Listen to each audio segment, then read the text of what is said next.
Welcome everybody to the launch of the report Structural Racism in UK Newsrooms, Experience of Black Journalists, written by Dr Aida Al-Kaisy and on behalf of the Ethical Journalism Network and funded by the Joseph Rowntree Charitable Trust.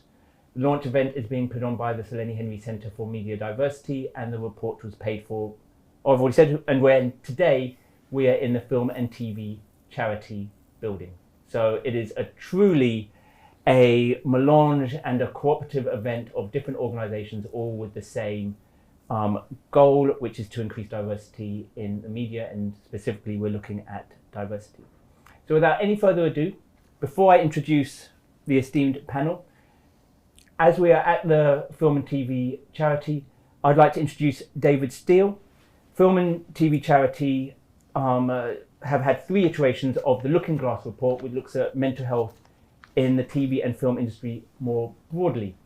David has agreed to present its findings specifically on racism in the film and TV sector. Over to David. Thanks very much, Marcus, and thanks very much for the opportunity of coming along.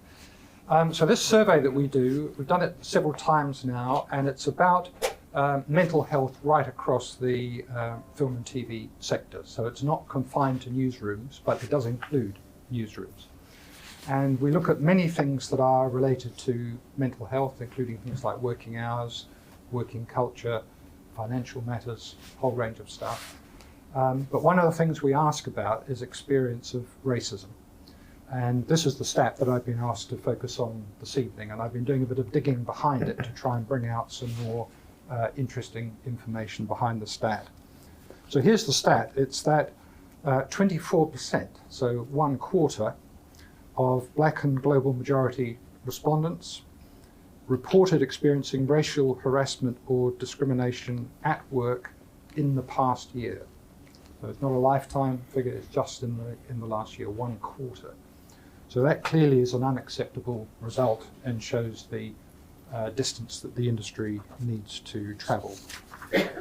Now, looking behind it, I thought, well, who are the people that are being affected?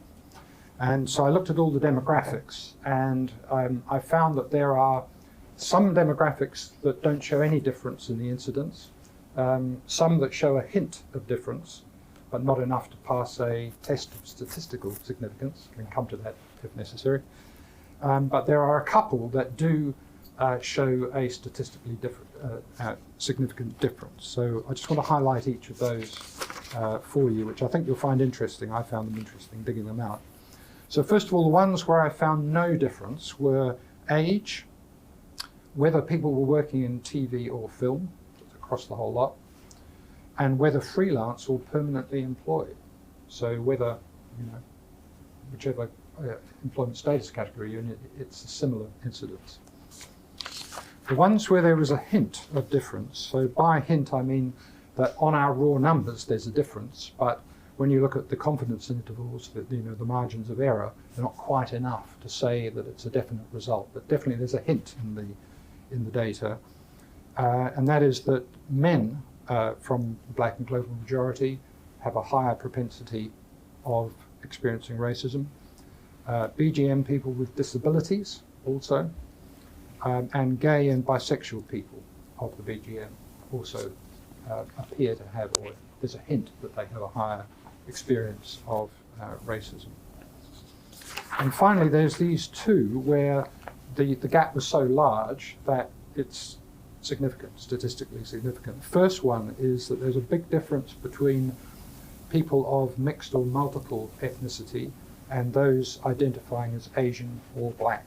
So Black or Asian, 1/3 experiencing racism in the past year at work. Mixed ethnicity, 14%. I was almost going to say only 14%, but 14%. So that's quite a big difference, suggests that colorism is definitely at work in terms of what's going on. And then I looked at departments, and this is interesting. I found that 59% of all our respondents saying that they had experienced racism in the past year came from just 3 departments. We have 25 or 30 departments in our data set, but just 3 accounted for 60%. They were development, editorial, and production management. So 3 that are right at the heart of the decision making around the creative process in the industry, and I think relevant to the meeting here tonight. Now, a lot of our respondents anyway do work in those departments, so it's about half our respondents work in those departments, but the rate is elevated above that, so that, as I say, 60%, 59% of our reports of racism came from just those 3 departments. Then I've got 2 more slides. One's on the impact, and then one's on reporting, which I think are both interesting. So what impact does experience of racism have? 71% of our respondents said it negatively affected their mental health. And I looked at the actual mental health scores, because we have a measure, sort of a scientific measure of mental health in the survey as well, and it was clear in the scores that those who had experienced racism had lower mental health scores than those that hadn't. 54% considered leaving the job they were in at the time that they had the experience. 17% actually did leave the job after the experience. And 36% considered leaving the industry altogether. And then on reporting, do people report? Well, 80% of those that experienced racism said they did not report it. And of those who did report, 40% said the situation got worse as a result of reporting. The top 2 reasons for not reporting were, I didn't think the issue would be addressed, that was 68%, and I was afraid it would stop me getting work in the future, 54% said that. So that's what our stats are telling us, and obviously there's food for thought there, and hopefully you'll find that relevant for the ensuing discussion here tonight, and thanks again for the opportunity of coming and presenting. Thank you. I'd now like to introduce the panel. At the far left, your right, I guess, we have Charlie Brinkhurst-Cuff, an award-winning freelance journalist and columnist, managing editor of Skin Deep, is that correct? Former senior staff editor at the New York Times and former editor-in-chief at Gauda magazine. And there's something else that I don't know if I'm at liberty to say about the stylist. Oh, yeah, not yet. Not yet. Okay. Then we have, always trust a journalist. Then we have Rozina Breen, CEO of Bureau of Investigative Journalism and an award-winning and multi-platform journalist with a portfolio that spans across local and national news and global news, and was at 5 Live and then head of BBC North newsroom. Is that correct? Yeah, I was head of 5 Live News, which is the largest network newsroom outside of London, and then head of North for the BBC. Fabulous. Then we have Keme Nzerem, Nigerian-born journalist who's worked for Channel 4 News since 2001. Is that correct? You know what? I actually started on work experience in 1999. Okay. Yeah, a long time ago, but yeah, right. They haven't got rid of me quite yet. A news anchor and reporter. He's also a trust of the Ethical Journalism Network, which this report was for, that we're launching today. And finally, and in some ways, without denigrating any of our other panelists, possibly the most important panelist today, Dr. Aida Al-Kaisy, who was the author of the report. A media development consultant and academic researcher. She's worked extensively on media projects globally. She will now give a small presentation about the findings of the report that launch, I think it was embargoed, but it launches at midnight tonight. Thanks, Marcus.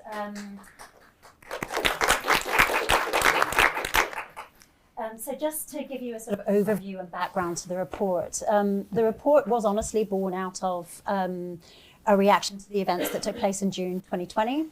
The Ethical Journalism Network and myself had done some similar work, not around racism, but looking at newsroom structures, practices in other contexts, particularly in the global south. And we thought that we could apply the methodology to UK newsrooms and to the UK news industry to look at some of the challenges that journalists were facing as a result of structural racism. That was our general brief.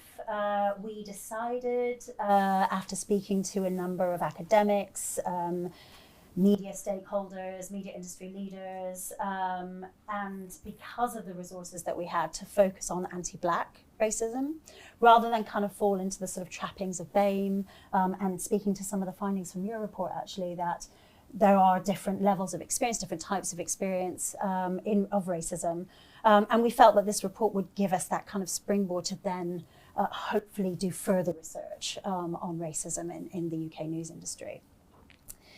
The report is predominantly based on, and also I should say that we also, the rationale behind the report was to focus on sort of qualitative research and to produce policy recommendations for the industry, but based on listening to Black journalists and sort of lived experience, that it felt like there was quantitative data out there, but that sort of in-depth understanding of experience and the impact that it has on journalists, on audiences, and then also on content, we felt was something that was missing in the policy world. I should also point out that Dr. Omega Douglas from Goldsmiths has done some really interesting academic work and very comprehensive academic work based on interviews with Black journalists, but this is the first time we've seen it in the policy sphere focusing on news.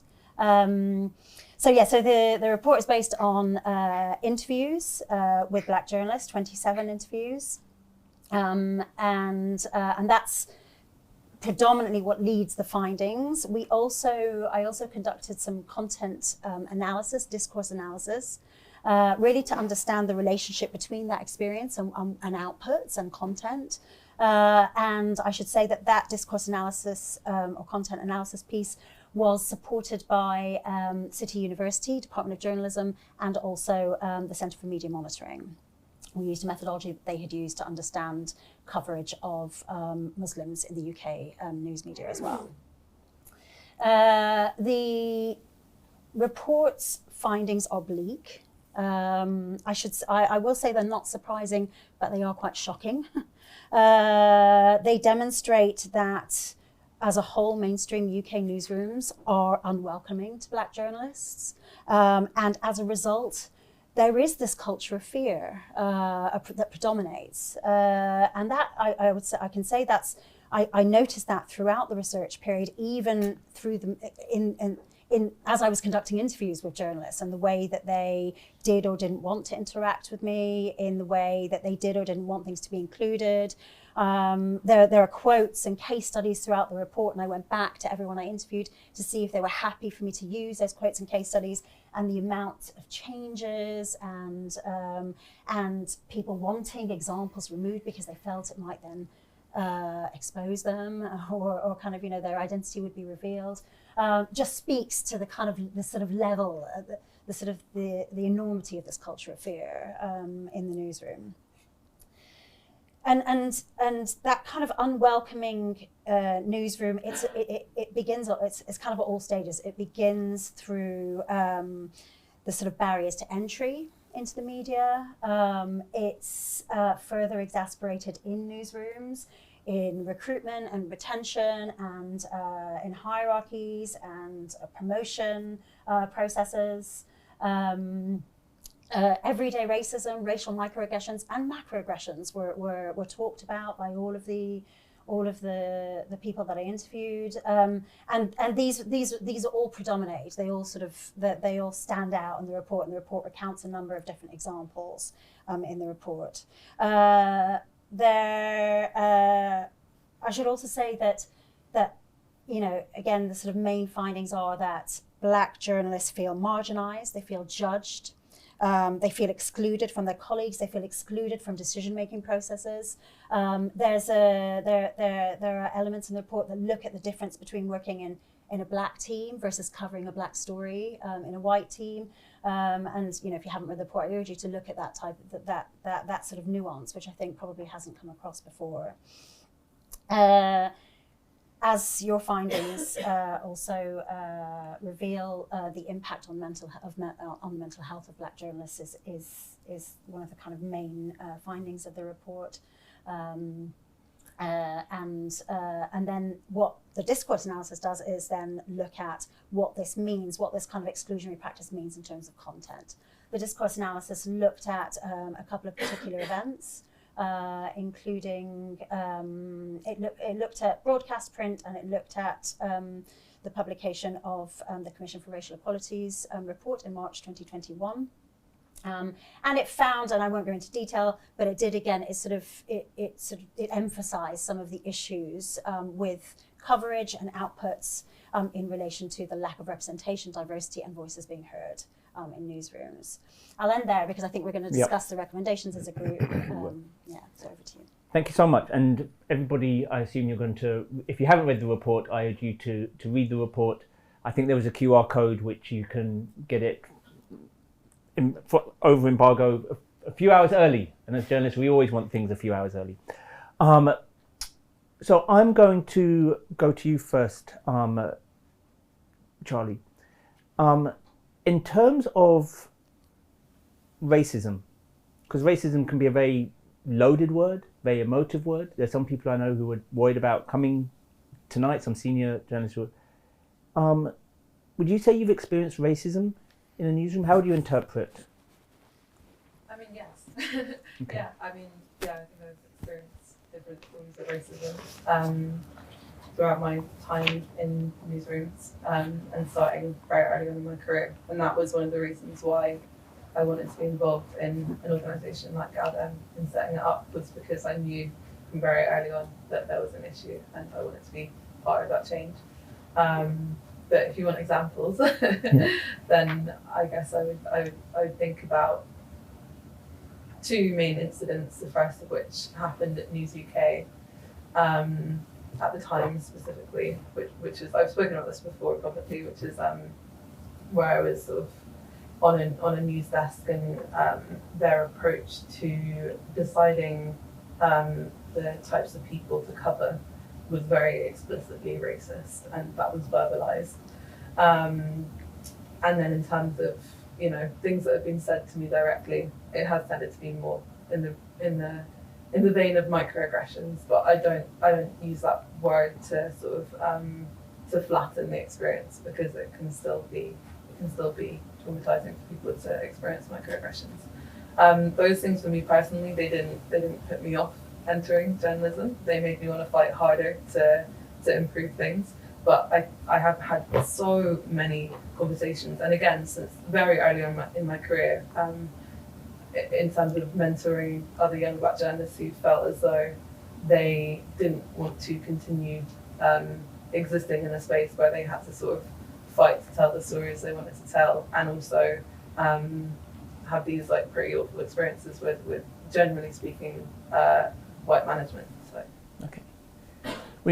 That's very curious. When you say generally speaking white management, do you think, do you have examples of those values with Black management? Not personally. I've only been managed by Black people, excluding GALDEM, which I wouldn't really count that as management. But at the New York Times, both my line manager and her manager were both Black women, which is super unusual in my experience. And that was a beautiful experience. Like it was very positive. But all of that to say, I definitely think it's possible for people to have Black managers and to still have a really bad time within an organisation. And that's why I think it's really important as we speak about this. Like, yes, we're speaking specifically about anti-Black racism. I think that's so important. It's so valuable this report is being created to address that. But we cannot have this conversation without talking about multiple forms of marginalisation. What was said at the very beginning is really important, and there's been some other recent studies that have come out specifically looking at colorism, specifically looking at the experiences of trans and queer Black women in the workplace, which show a massive discrepancy in terms of the levels. I don't really like this term, but the levels of racism experienced. So yes, we cannot pretend like that Black people cannot be agents of negative agents within the workplace. Like that can happen. You can have very bad experiences. Yeah. Can I just add to that, sorry, quickly as well, that one of the things that came up in the report, particularly from the interviews, was the question of class as well, and the different experiences of black journalists from different classes. And I think that's also something that we need to think about when we start to think about responses. So that intersectionality is... Keme, one of the things that I'm curious about is that I've worked obviously in television, and I've worked at the BBC, and I've worked in other newsrooms as well. And generally speaking, journalists are very nice, liberal people that all say that they want more diversity, and you talk to news editors and they all find racism abhorrent. And you work at Channel 4, which is perceived to be a very liberal, Channel 4 News, which is perceived to be a very liberal newsroom from the outside, at least. With these kind of with these kind of values and these how does racism persist? Because, you know, unless they're secretly going to Klan meetings, which nobody knows about, why do you think this happens? You know, so my experience, these pressures and what you might describe as systemic racism surfaced for me really in terms of imposter syndrome. And I'm pretty lucky, I think, to have really not experienced some of the direct stuff that Charlie described, and I know that colleagues have described. It's not been a feature of my experience. But going into an industry that is incredibly elitist and competitive is not easy. And there are various junctures throughout my career that have had a significant impact. So even before I got to a newsroom, when I was applying to go to journalism school, in the interview, I was asked, do we need to, are we okay? Do we need to, right. In the interview for journalism school, I was reasonably cheeky, and the thing finished and I said to the tutor, so come on, tell me how I did. Am I in? What's going on? And she said to me, no, you did, kind of better than some, not as good as others, but I'm a bit worried about your South London accent. Right, so what does that actually mean? And I was very confronted by this, and it immediately said to me, do you know what you're going into? Are you really one of them? And we know when you look at actually when I joined Channel 4 News, we had one of the only truly working class editors, Jim Gray, who's now Newsnight, was Newsnight, now the BBC. But generally, management is not cut from the same social cloth. And my parents were professionals, and I did well at school and the rest of it. But entering into that industry, there were always messages that were partly class and partly racialized, that, you know what, you're gonna have to do twice as hard, twice as good as anyone else. And of course that then turns into imposter syndrome. So I'll be brief because I know there's other people. The very first day when I was at Channel 4 News, I had the most beautiful experience because another mixed Igbo journalist saw me. I'd seen her name on the team sheet. I was like, oh, that looks like an Igbo name. She comes up to me, finds me, eyeballs me, comes straight to me and says, hello, I'm I'm here for you. And you have no idea how much that meant to me, that to have somebody on the inside say you belong here. And that's kind of the challenge that we have as an industry, outside the aggressions and the intimidation and the more directly discriminatory stuff. It's about mapping that life cycle of the journalist so that they thrive all the way through. And the thing is, it is actually on a knife edge. It's so fragile because it only takes one insult, one overheard slight, one comment, one whatever to make you remember, this system is not designed for you. But that, just before I go to Rozina, but that knife edge, that colleague that went up to you and said, I'm here for you, is there sometimes the fear, rational or otherwise, that if other colleagues had overheard that, they would think that somehow she's being prejudice, or maybe she's worried about how it will look to her colleagues if she's singling out the black guy, or because sometimes I know that some black people are nervous as to how it might reflect on whether you're one of them if they do single out black people, or is that in my imagination? So again, I speak for myself, and I just want to call something out here. We're actually a panel of pretty fair, we're talking about anti-black racism here. I don't see any. I don't see anyone who looks like my dad on this panel. Yep. Okay. Anyway, in my experience, and I'm talking only about Channel 4 News, which is the newsroom that I work in, actually, we now have a pretty thriving, lively people of colour network, and I feel I can speak loudly in a pretty South London way now, in a way that I probably would not have done 20 years ago. And I think that is about numbers and the team and the organisation, ITN, accepting and saying, you, this is your place too. Okay. You're part, and you should behave how you want to. You speak how you want to. Okay. But that may not be the same for everyone. All right. Rozina, you've overseen newsrooms. Is this something that you recognise? Do you consciously try and address racism in your newsroom, or is it just about creating a better working environment? How do you, having read the report, how do you perceive how you should run newsrooms, and how do you run newsrooms? I think I sort of go to the point of why I'm in it, and sort of lived experience, which is working class background, single parent, free school meals, and every day is a privilege. I don't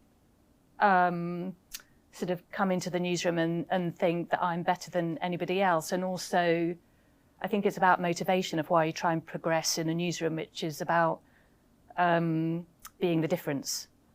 I'm not here to be like other people above me. I'm here to bring my lived experience to the role and to lift other people up. And I think there is a really strong value in that. And so I think to the point about who you reach out to across grades, across class, gender, ethnicity, I always say that journalism is a human endeavour, and newsrooms are really human places. And so you want to lean in to find out about people, help them develop their potential, be their best selves, listen.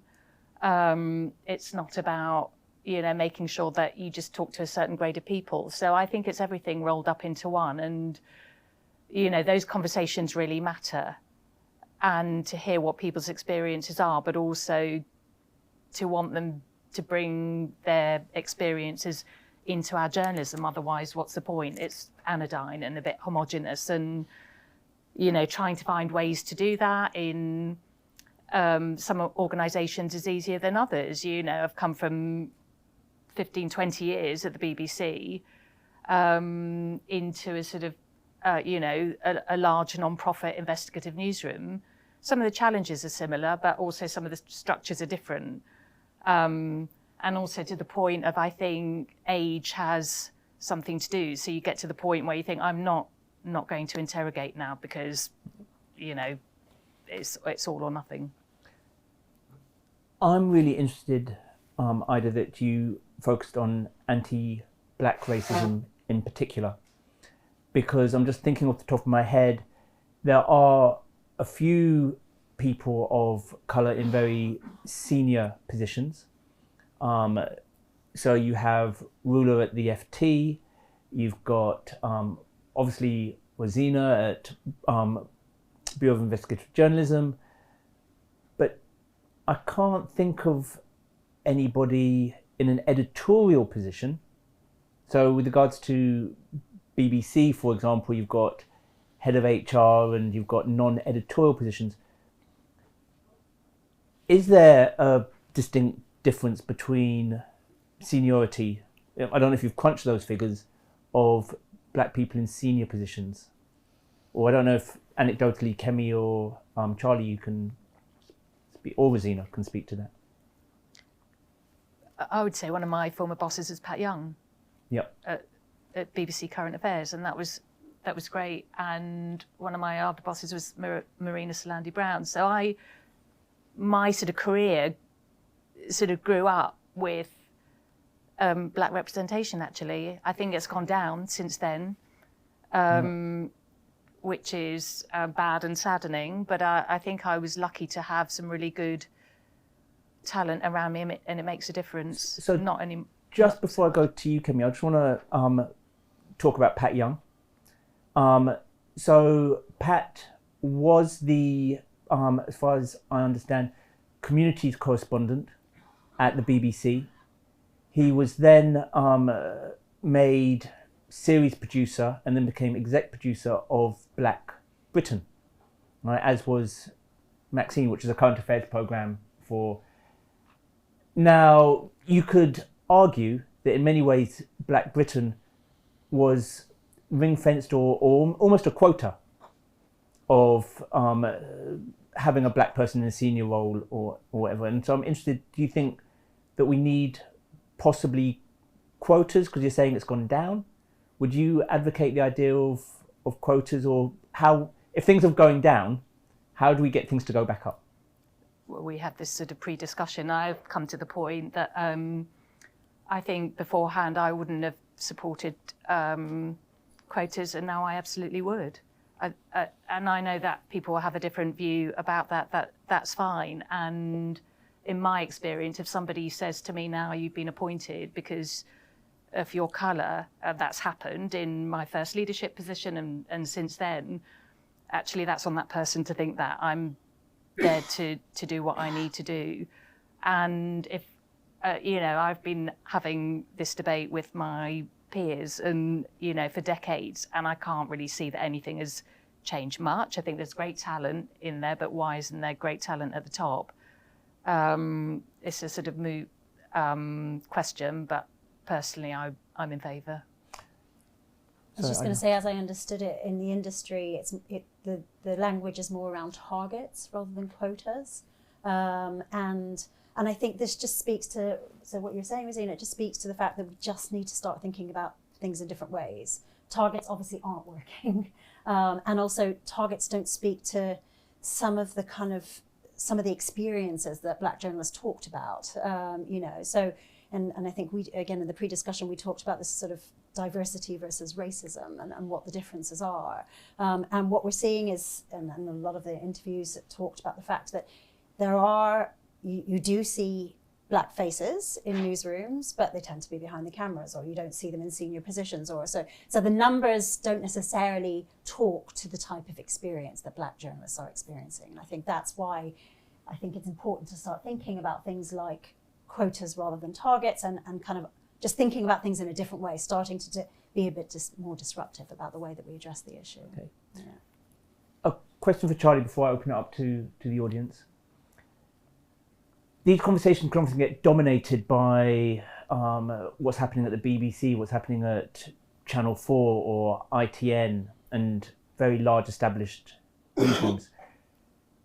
You launched Galdem.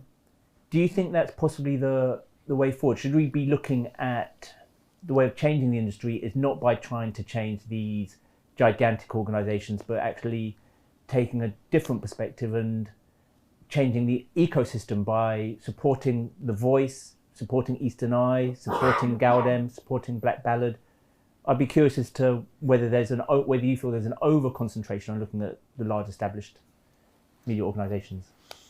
Yeah, it's a great question, and I think I'm going to go back to the word that you just said, Ida, which is disruptive. And I think especially at the beginning when we first launched Galdem, that's what we were. We were incredibly disruptive to the media industry, and that then meant there was sort of a ripple effect, for want of a better word. I'm personally kind of less interested and less invested in these like ongoing cyclical conversations that even in my relatively short career, I've had so many times at this point, and far more interested in looking at the building of structures out with those. And also, even within the structures that I've been a part of building, looking at ways in which we can continue to disrupt them and ask what can we be doing better in the outside space as well. I'm particularly interested in the moment at thinking less hierarchically about newsrooms. We speak a lot about the top and who's at the top and who's in senior management. That is important because, yes, again, it influences the culture of an organisation, and yes, being realistic, that is where the majority of journalists will end up because they have the money. But yeah, I think on a personal level, I guess that's where I'm going to put my energy in terms of continuing these conversations. But you know, so the challenge though for those big behemoth organisations, this isn't like nice to have stuff. It's existential, man. Last census, 19% of Britons are now like, you know, from diverse ethnic communities. If the viewership, but you know, we all know the tyranny of overnights, and it's not quite the same in news. But if you want people to engage with your content, you need to be speaking to them.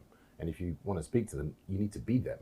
We are you, you are us, of the people. So this is an existential thing. And back to the point about the experience of the journalists before they're even in the newsroom, what are we doing as an industry to make sure that individual, when they turn up, you know, we're familiar with the arguments about unconscious bias training and this, that and the other. Well, what about the training and the support that black and brown journalists need to thrive in that environment?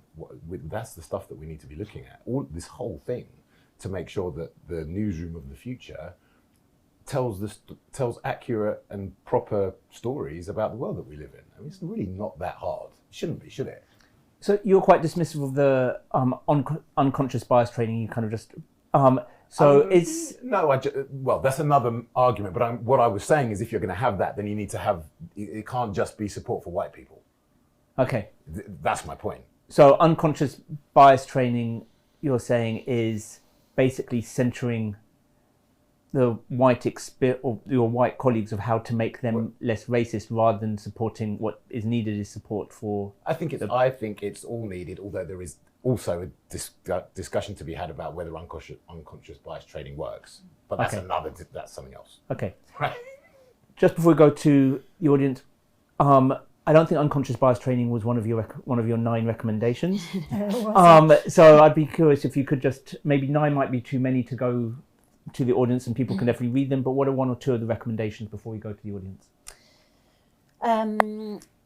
So one of my favourite recommendations back to Charlie is that there's a recommendation to work more closely with organisations like Galdem, like Black Ballad, like The Voice, and include those voices and that content as part of the mainstream content that we're producing, or find a way to be more inclusive in that regard, and through those platforms find a way to elevate the voices that are included in those platforms. So that's one of the recommendations in there. That's maybe a little bit different from the normal kind of policy stuff that you see. There was a recommendation as well around, and I think this speaks to your findings earlier, around working to develop some kind of reporting mechanism, a reporting racism mechanism for black and brown journalists, because it's felt like there isn't one at the moment. So that was something else. And then I think there was also a recommendation, I'll be honest, about HR policies and D&I schemes, and how we need to be rethinking them. They're not necessarily working. Black journalists do not find them to be working, do not find them to be addressing their issues, and they don't feel that they are included in those decision-making processes, and they sometimes feel like the work that they do around diversity or to tackle racism is co-opted at an organisational level. So there was also that recommendation around that as well. So what do you mean by it's co-opted? So that so at an organisational level, if a journalist individually does some work or produces some content that is seen to tackle some of these issues in an effective way, organisations then tend to sort of jump on the bandwagon of that person or that content and claim it as their own. All right. So if a journalist in the organisation says, successful, I need to address racism in this newsroom, I'm going to set up a network exactly. event. Yeah. Then they're doing that off their own back. That's their own. They're having to spend their own time, and it's basically eating into their own family time and what have you. But the news organisation will then take credit for that. Are you gonna, We'll try if you're to. gonna add, it has to be very brief because I want to make sure we go to the audience. That is a super important point, and I'm sure you have had the same experience. As black journalists of colour, I want to be part of the discussion, right? And I want to help, but it is work. It's work, okay? And there is that's another pressure in a busy professional life and a home life, and it's not really fair. Okay. Questions from the audience? Any questions? Hands up. Sweeter. Thank you. I'm really interested in which newsrooms you actually looked at and whether you found there to be a difference in terms of broadcasting and non-broadcasting newsrooms. That's the first part of the question.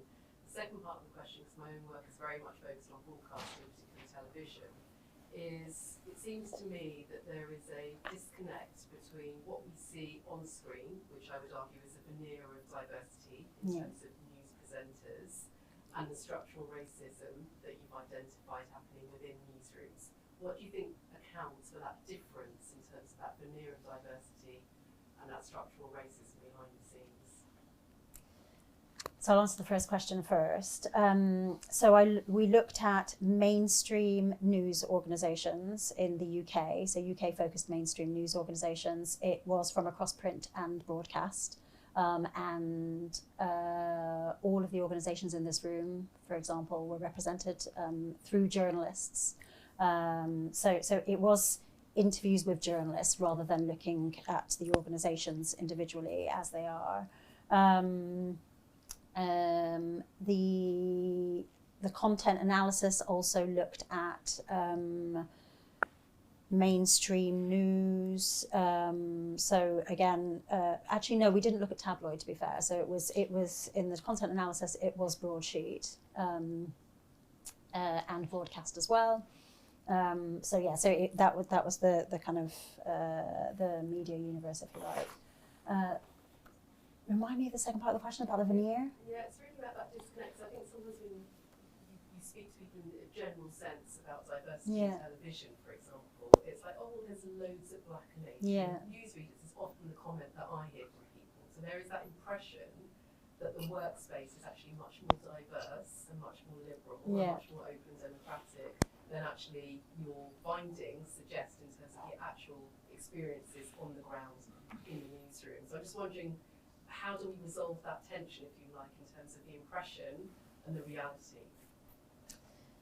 I mean, again, I think probably you're an academic, aren't you? So I'm going to say, as an academic, through more research, right? This piece of research it just touches the surface. There's a need to conduct more interviews, to do more qualitative, and I think qualitative research as well. I think quant is really important, but qualitative really allows us to kind of get into the kind of how and why, basically, and kind of really sort of unearth those correlations, those relationships, I guess. More research, more discourse analysis. The piece of discourse analysis that I conducted was limited, and I know the Centre for Media Monitoring, for example, the work that they've done monitoring coverage of Muslims in the UK news, they do it over a longer period of time, and that really gives a sort of fuller understanding of the sort of ebbs and flows of, if you like, of the way Muslims are covered in the UK media, which I think the small piece of content analysis I did for this report doesn't do. So I think more research and a better engagement. Again, I'm going to be an academic and say a better engagement between academia and policy in that regard, and news media organisations. Okay. Any other questions? Can I just ask one question? So I know the survey was just open, but I just wondered what kind of pushback, or did you talk to any of the people who do hold the power, people who have got the jobs, well, both of you, did you talk to the white management? And if so, did you get pushback? What are they saying about, they can't, they must see that there's been very little change in the last few years. I think we can all see that. And we all recognise that there's a problem getting people into middle management and upper management. My new job is concentrating on doing that. And I just wondered, what are their solutions? Because we're all always being asked what are our solutions. I just wondered what their solutions are.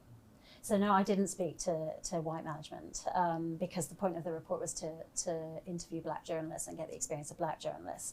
But that's hopefully the next stage on from this event and from the publication of the report and from hopefully further iterations of this project, should it be taken forward, I think, is to start to have those conversations and see, and and the report, the kind of overall finding and aim of the report is to show that current approaches aren't working.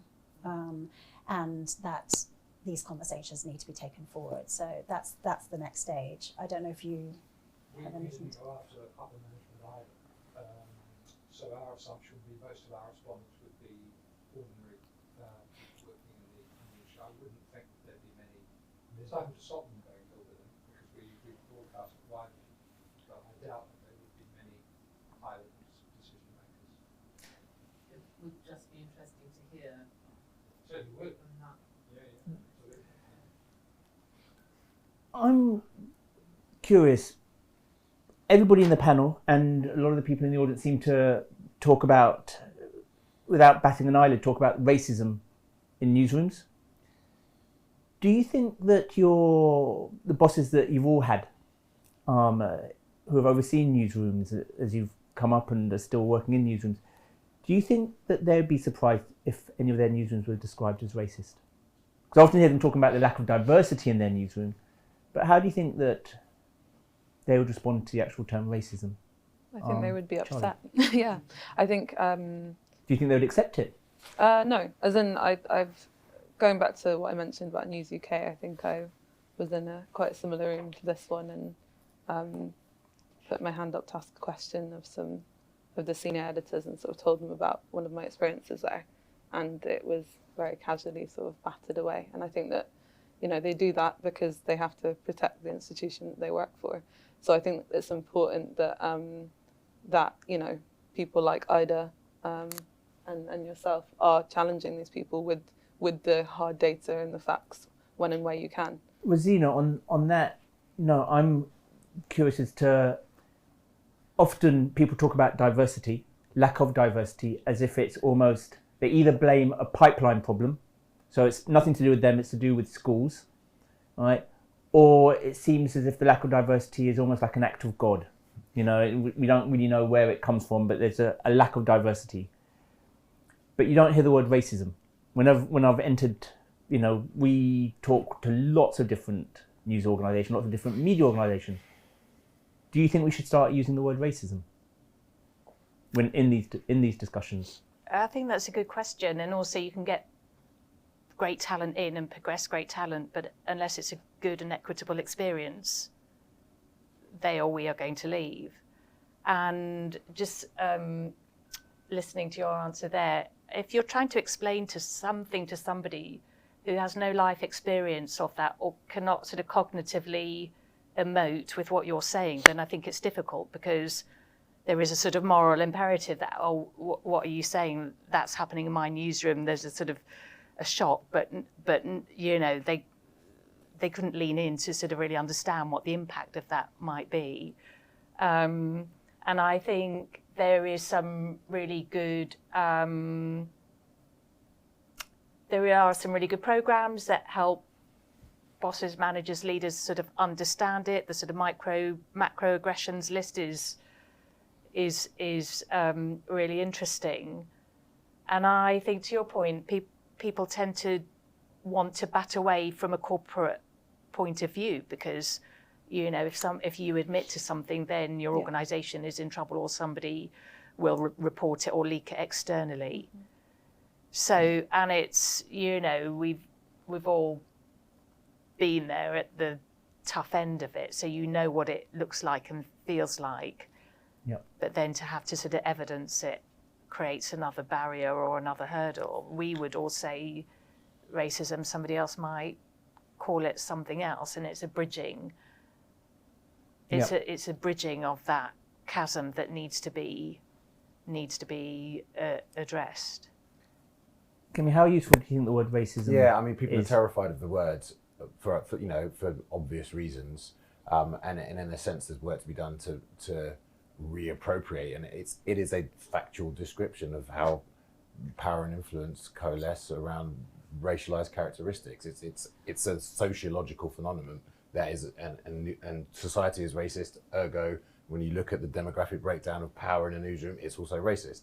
So I think part of this is about teaching leaders to not be personally insulted by it. It is a descriptor. So then the discussion is, what are we going to do about it? And whether it's the quotas, whether it's the leadership programs, we were just talking to John at CNBC about his 50 for 50. There are clear-eyed ways to move through this. Talent spotting, looking at people, whether they're going to be, whether they want to be editor or head of cameras or whatever it might be. That talent spotting and progression and elevation of black and brown talent, it's on us as an industry to do this. Otherwise, we're going to become less and less relevant. End of. Okay. I think it's also, sorry, just to add, I think it's, and we haven't really spoken about this yet, but like, this is an inherently politicized issue, right? Like we can, and I think that's the other thing which makes me very frustrated having these conversations, especially with people who are sort of clamped into these institutions. Like we cannot speak about racism without acknowledging the ways in which we ultimately solve it within society, in my opinion, comes from radical left-wing politics. So, like when are we going to have that conversation within the newsroom as well? I don't know. I have a question for that, but I have a question for you on that. But before I do that, are there any other questions from the audience? I had a question specifically around training, and I should start by saying it's, although we all agree about the weakness of the report, it's fantastic that it's shown a light on the reality of experiences of so many people. And also conveys what I'm going to ask about the training by saying training is not about fixing any group over another, and it doesn't happen in isolation. There is a lot of work to be done to review policies and processes and culture. But in terms of the training that you have both Keme and Aida mentioned, are we looking at skills training such as confidence building and imposter syndrome and navigating your career and how to manage organizational politics? Or is it on-the-job skills training where you should make training available on, do you want to edit, do you want to shoot, do you want to report? Or is it a bit of both? You go. Yeah, it's a bit of both. And the former is harder. And you're probably because you are in an editor, a leadership position, you're way better qualified to I think, talk about it. But yeah, I think we have to recognise that entry level, there's going to be a certain demographic who are just more likely to have been more exposed to a wider skill set. So where is that talent going to come from? You don't, unless everybody's given the opportunity, once you've got them in the door, it's literally wasting people's potential if you don't proactively go after their potential. And then within that, spotting leadership is really, really important. And when a new indeed anybody that walks through the door at any level, do they look at the editor's door and think, oh, I'm a bit scared? Or do they look at that door and say, one day that's going to be mine? It's the organization's job to sort that out. And can I just add to that, sorry, quickly, that one of the things that came up through the interviews was that where training or capacity support was provided, when it came from Black-led organisations, it was more effective. Yeah. And that's definitely something that needs to be thought about as well. Yeah, I mean, I think I hear the training word a lot, and it's good and it's meaningful, but I don't think it's a silver bullet. And I think some managers hide in the fact that they're putting people through training, but they're not applying. So my list is sponsorship, tapping somebody on the shoulder to apply for something, having a progression plan for entry-level talent and not just stopping on getting people in, and metrics. And those metrics should be accountable for every senior leader in the business, because unless there is an accountable metric, people will just go, oh yeah, well, I didn't have the cohort to apply. And at 5 Live, I mean, I was there for 3 years, but we got the Black minority ethnic numbers up from 8% to 15%. And that's because it was an active conversation every day with the editors, accountability, asking people to apply for jobs that we had coming up. And that is the way to do it. And I would sort of point to a woman called Katie Lloyd, who is a director of development at BBC News when I was there, and ran a transformational programme called Women in Leadership, and that had sponsorship from James Harding. It offered training, but it was also a sponsorship model, and they had a target of 70% of those women in that cohort to move sideways or upwards, and they reached that target. So I think it's back to metrics. Okay. Joseph, very briefly, because we've run out of time, but one question, then we'll do a round-up question. So, Joseph. This is really Keme and Charlie, and maybe you, Marcus, as well. But as black journalists, what was your worst moment been, and what did it teach you about surviving?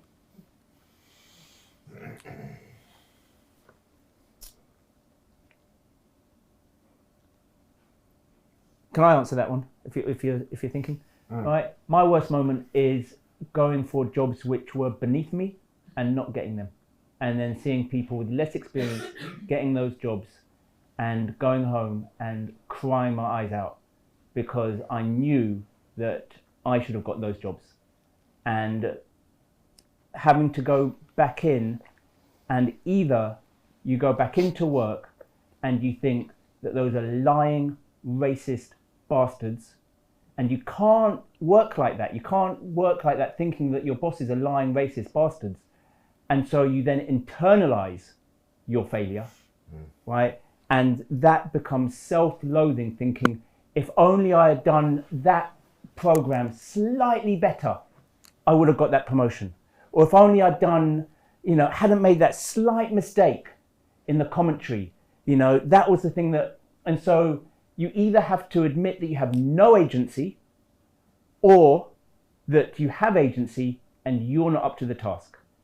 Both are horrible things that eat away at you. And so I would say so it's not just one thing, but it's accumulation of that goes in for every black person who hits that glass ceiling. What did you learn in terms of surviving? That you need to be able to find that you talk about it. So the reason I'm here now is because one of my survival tactics was I just started to externalize that pain by blogging about it. And then once you start to articulate it, and once you go to academic research, and then once you actually think about it's not just me, there is no, I go back to the Panorama newsroom, I go into the Newsnight newsroom, I go into wherever it is, and I don't see people like me. And you can't tell me that there are no black people who are worthy, or that there's only one, or you can't tell me that Pat Young was the only one who got there just purely on merit, when I know that he got there because they had Black Britain and they don't have Black Britain when I was there. Or you start to try and do a meta-analysis, otherwise you completely personalise it and it will drive you mad. Can I talk about the best experience instead? Yeah. Just to bring the mood up. Thank you, though, Marcus. No, I can always bring it down. There's alcohol upstairs afterwards. No, I'm being serious though. It was, thank you for sharing that. I think that a lot of people can probably relate to that. But yeah, I think I just wanted to briefly speak about like community and finding that and what that means. And also the one thing that we haven't spoken about really, which is the storytelling of this all. Like the whole point, right? Like we're journalists and we're black journalists, and we want to tell stories. Well, a lot of us want to tell stories from our communities. And I think some of the best moments in my career have been, seeing young black journalists who I've worked with take those stories and blow them up and make significant change in terms of how we talk about certain people and certain races and lots of other things within this country. And that, that gives me hope in terms of if I as an individual, or if the community that I see around me is doing those things and continue to do those things, then things will get better. So things a lot, but yeah, I hope you get what I mean. Thanks for raising the So I'm going to put it straight back down the middle, because I'm going to answer both of those questions. And actually, it's to your point of applying or going for jobs. My best experience as a black journalist was being trusted to go and run our Washington bureau, which, it's an amazing opportunity for any journalist, right? And it's a real mark of trust and respect. You go for it, you got this, which was brilliant. and then kids and life and blah, blah, blah, came back to London. And then I ended up in a job that I really wasn't for me. I was a sports coach. I'd done sport before, but sport was not my thing. And I couldn't help but think that there was a kind of racialization of me in that role. Black guys are allowed to be good at sport, right? But it was never formal. It was never spoken about. But it was part of the equation, and it's part of this bigger question in a sense of where you are in a certain period of time and what you're expected to do. Okay. One last question, and then there's drinks, and you're meant to socialise, and you're meant to network.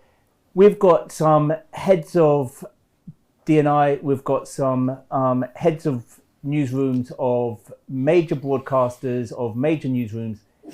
If there was one thing that they can go away with thinking, okay, I'll try and implement this tomorrow, or I need to convince my boss that we need to do this tomorrow. What do you want them? I'll start with you, Aida, because you wrote the report. What's the one thing that you want these heads of D&I to go back to their bosses with and say, we need to do this tomorrow? You could repeat anything you've already come up with, but I think I'm going to go back to the listening to the experiences of Black and brown journalists in their newsrooms and using that to inform D&I responses. Okay, I'm going to push you on that. How do they do that? Should they have meetings? Do they need to be anonymous? Because would people actually want to talk about it? How the D&I person go back tomorrow and say, boss, we need to do X. So, I think even that, they need to ask Black and brown journalists how they want to respond, okay, and how they want to be spoken, how they want to begin a dialogue, how they want that dialogue to take place, how often, when. I think for me, it's all about including Black and brown journalists in those decisions. Keme, what's the one thing that... Encourage us to take risks. To your point about storytelling, as journalists, we get confidence from nailing great stories. Go to your Black journalist and say, any story, here's some resources, how can we help you make this brilliant? That person has a great experience, they have a great experience in the workplace, they get more confident, they get better. Do that. Okay, I'll push you on that. Should they ring-fence those resources? So, for example, yes. So say that there's going to be X number of stories which are coming from Black, or there's X number of finances. Finance. Where is the resource to elevate, protect, nurture us? All right. Rozina, you are the boss. What are you going to say to yourself tomorrow? What am I going to say to myself? It's a 3-point plan. One is identify key talent in your organisation. The second is fast track them, give them the tools that they need, and in 12 to 18 months you need to have them appointed. That's it. That's a target for senior leaders. Okay, great. I think that my advice would be to think as radically as you possibly can, and to educate yourself to the point where if a Black journalist is sitting in front of you talking about their experiences, you're not going to be shocked or offering sort of false platitudes.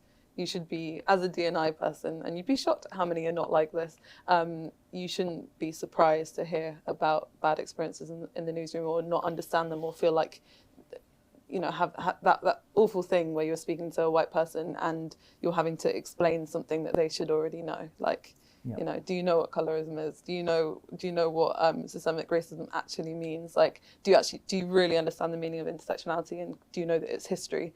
All of that sort of stuff, I think, is basic things that are not being necessarily done that well at the moment. Okay, so you've heard what you need to do tomorrow. I hope everyone goes away and tomorrow morning they write their emails. So I'd just like to say thank you so much for everyone who's attended. Thank you so much to Charlie, Rozina, Keme and Aida.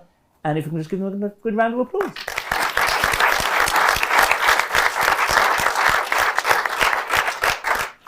And thank you to Marcus. Thank you. Thank you so much.